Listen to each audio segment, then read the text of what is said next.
Shut up. Welcome to Survivor One World, a recap. That was the scene last week when we left our castaways. This week it didn't get any better for the women, and partly, and in large part, due to their own inside turmoil. Now here's the deal. We have this group of 5 women led by my girl Sabrina, whom I really like. I think she is just one solid lady. Reasonable, thoughtful, I like her. I just like her, okay?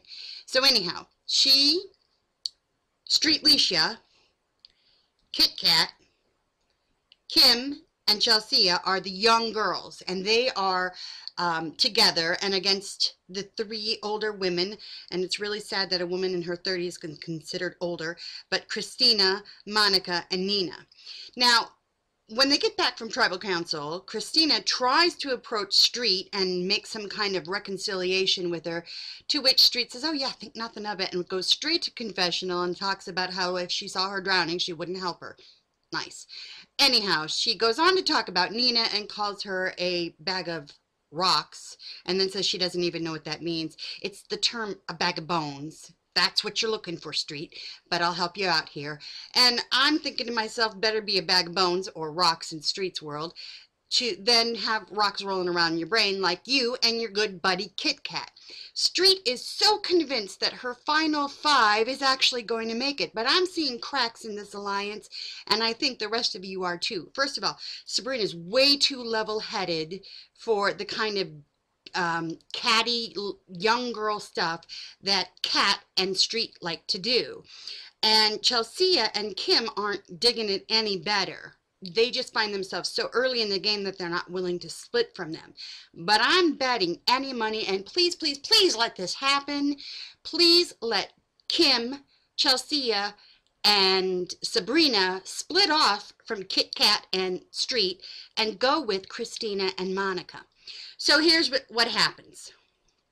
At the beginning of the show, oh my gosh, we've got Colton. Colton has done nothing. In 4 days, he's made 0 attempt to make a bond with any of the men on this island. The only thing Colton does is this. I mean, seriously, the guy sits around and does nothing, and then goes over to the women's side and wants to hang with them. And he says, I don't have anything in common with these guys except my appendage. Colton is a gay man who doesn't like men. Wrap your head around that one for a second. The only thing I can think of is that Tarzan's Speedo is as revolting to Colton as it is to me, and therefore he needs to get the heck out of Dodge and go visit the women. So he goes over and he hangs with the women, and they're trying to work, and he's working, but he's talking, and he's not really getting anything done, and he's not helping them. In fact, he's doing it wrong, and they're like, just go. So Sabrina makes a fake meeting to try to get rid of him, and he goes back to his camp, and a few minutes later comes back, and now he's crying because he wants to hang with the women. They're like, sorry, but you cannot live in our camp. You're on the guy's team.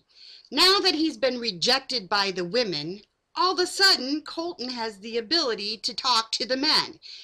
So that night Tarzan is dancing around in his diaper, and Colton says, yeah, I might as well talk to these guys. And he whips out his immunity idol.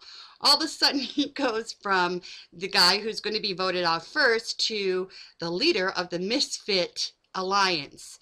And these guys, it's just so funny watching him go, ooh, he has the idol. Ooh. I'm not a big fan of cats. Reason 1, they get back from tribal council and Big Mike tells her, hey, I kept your fire going for you. And instead of saying, you know what, thanks, appreciate it, and maybe getting a little goodwill going between the guys and the girls, no, she gets all, well, I could have kept it going myself. Next day, Sabrina's like, okay, who's doing what task? And Kat says, well, I'm going to go get bananas. I'm going foraging for food. And Sabrina says to her, well, get the lay of the land, look around. I don't want to get the lay of the land. I just want to go get bananas. Oh, you moron. You might want to look around and see what else there is besides bananas, but okay, go for your bananas. Then they go swimming in the pond, her and, not the pond, the ocean, the thing.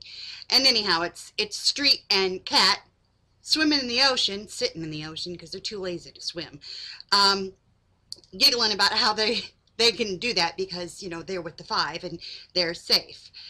Then, you know, we have the reward challenge, which of course the women lose. And then we go on to the immunity challenge. Now, this immunity challenge could have gone either way. It was not a guy's challenge. If these women would have thought it out, it would have been okay. But because Kat thinks that, you know, she's so much superior than the older women, she decides she's going to be the one that leads it off. And she bumbles it over and over and over and over. And then she jumps in the water twice when she didn't have to. And it's just, the whole thing is on Kat. Kat has screwed this thing up from the beginning. They lose the immunity challenge, not because Monica did it wrong, not because Nina did anything wrong, not because of Christina, no, solely because of Kat. But of course, because she's in an alliance of five, Kat the idiot isn't going home. Okay, idiot might be a strong word. Kat the... Never mind. Okay, so moving on. Just Kat and Street are so into their we're an alliance of five so we can do no wrong, we're untouchable, that I think they're really going to screw themselves over. I think that Sabrina, Monica, Christina, Chelsea, and Kim are intelligent women who don't like looking like idiots. And I think that they're going to get over the whole young girl thing real fast. I don't think intelligent women like to look stupid and weak, and I think that they're going to start talking, and like minds will join up together rather than like ages. That's just my opinion. Now, so they lose. And they go to tribal council, and this is after Nina has spent all day talking sense to people, and you hear Chelsea and Kim say, you know what, she's making perfect sense, and I agree with her, but they just don't feel like they can break from Street and Kat at this point, because those two girls are a little on the vengeful side. You can just tell that you don't really want to mess with them too much, because they'll make life kind of miserable. So, Nina gets voted off the island, and then there's promos for next week. So apparently there's going to be a big storm. The girls go over and ask for help with the fire.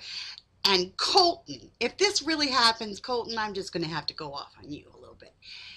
You got an idol from the girls, and now you won't even let them have a little fire because you don't believe in handouts? Seriously, Colton?